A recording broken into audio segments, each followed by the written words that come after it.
All right, y'all. So this is part 2 of the home buying process. Last time I talked about the first step, which is getting a pre-qualification letter. Definitely go watch that video if you have not seen it. It talks about why it's so vital to get a pre-qualification letter before moving forth and looking at homes, calling an agent to tour homes. So this time I want to talk about the difference between a pre-qualification letter and a pre-approval letter, and how that can be the life or death of your offer, the life or death of you putting in an offer on a home. When you start putting in offers on homes, especially in a market like Jacksonville, Florida, there's going to be competition. There's going to be other people out there who are competing with you, who are looking at the same home, who desire the same thing you desire, who are trying to get the same deal you're trying to get. And so there's ways to be aggressive with your offer without offering the full price offer. There's ways to be aggressive with your offer rather than offering over the purchase price or the asking price, and without getting rid of concessions that the seller may be willing to give you. And here's one way that you can bypass other buyers. One key factor that could change the whole game for you.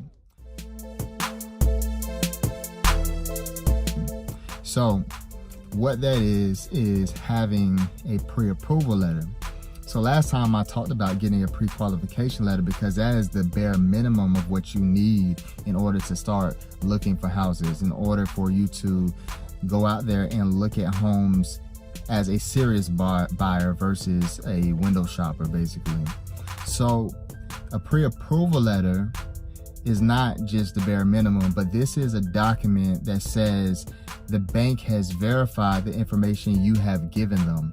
The bank has stated that the income that you provided on your application to them is correct. They've gone and verified it with whatever sources, whatever documents that they needed to verify it with.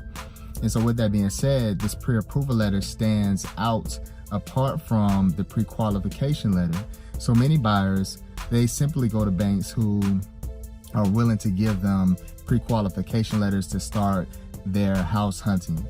So what makes that stand out from the pre-qualification letter is because the pre-qualification letter only goes by what the buyer has told the bank. Outside of the credit score, they check the credit score, but the pre-qualification letter just goes off of the income that's stated. The pre-approval letter says this income is correct, it's verified, we have gone to their employer, we have checked bank statements, we have checked documentation. That's at least what lenders who know what they're doing do when they provide a pre-approval letter.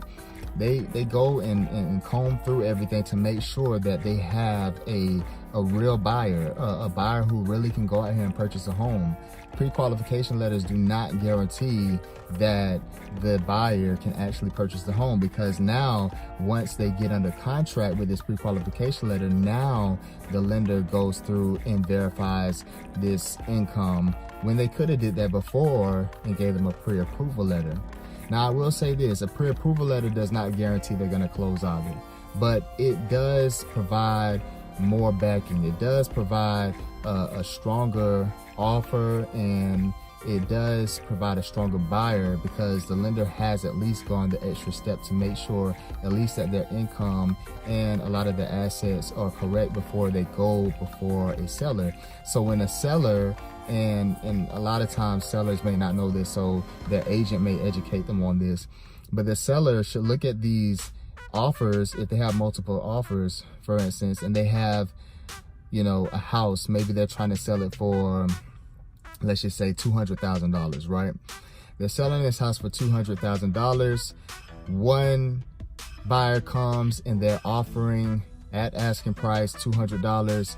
They have a pre-qualification letter, right?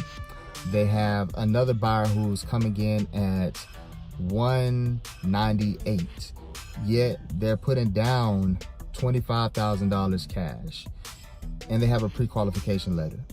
And then you come and you have a pre-approval letter, you're putting down a nice lump sum of cash, and you're offering $195. And on top of that, you're saying you can close within 15 days.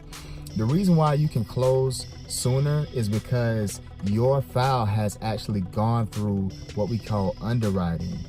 It has gone through underwriting at least one time for them to look at the documentation and say, hey, this person is actually ready to go.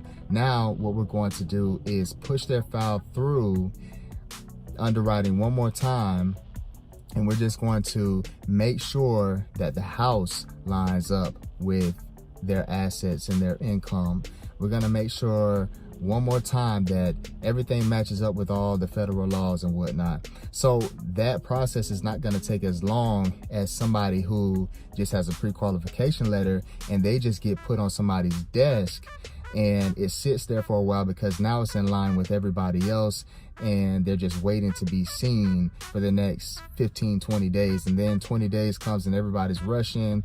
30 days comes, everybody's rushing. And that's why a lot of these loans are taking 30 to 45 days to close, because you're with lenders typically that will not give you a pre-approval letter because they don't have the manpower to do so. And a lot of times there's a lot of other files that come before you, so you're just waiting and waiting and waiting to hear back from your lender. You're waiting to hear back from the mortgage broker. You're waiting to hear back from the underwriter, and everybody's waiting to hear back from somebody, and it's this long drawn out process. But if you can find a lender who can provide underwriting typically within 48 hours is the quickest I've seen it. They can provide you this letter, and the seller can now look at this and say, okay, one, this person is basically certified. They have a certified letter stating that they can actually purchase this home.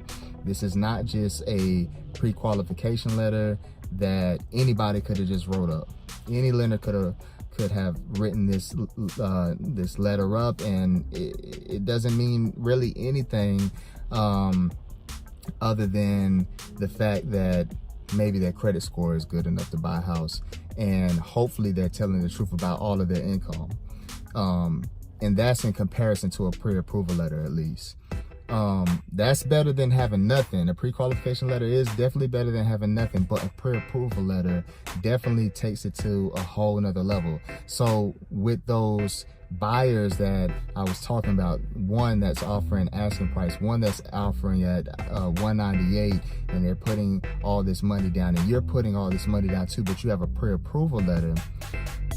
A lot of times you have the upper hand because you can close quicker, and we know that you have the finances to go forward, versus these other two buyers. Even though they have offers that seem good, I may have to wait another month or two, and then this deal may fall apart. Now I'm still paying my mortgage, and so I already lost out on this money that I thought I was going to make by going with this higher offer. A higher offer is not always better. You want to look at the whole profile of a buyer. So that's just one tool that you can use to supersede other buyers when you're competing against them. So when you're talking with your realtor, when you're talking with your lender, always make sure you ask if you can get a pre-approval letter, not a pre-qualification letter. If they can't do it, there's plenty of lenders. I won't say plenty, but there's a good amount of lenders that will provide you with a pre-approval letter within 48 hours, and that will help you when you're going out looking for a home to compete against all of the buyers that are out here looking for homes as well. All right, hopefully this information was helpful for you. Make sure you like this video, share the knowledge, and subscribe to my channel. All right, peace.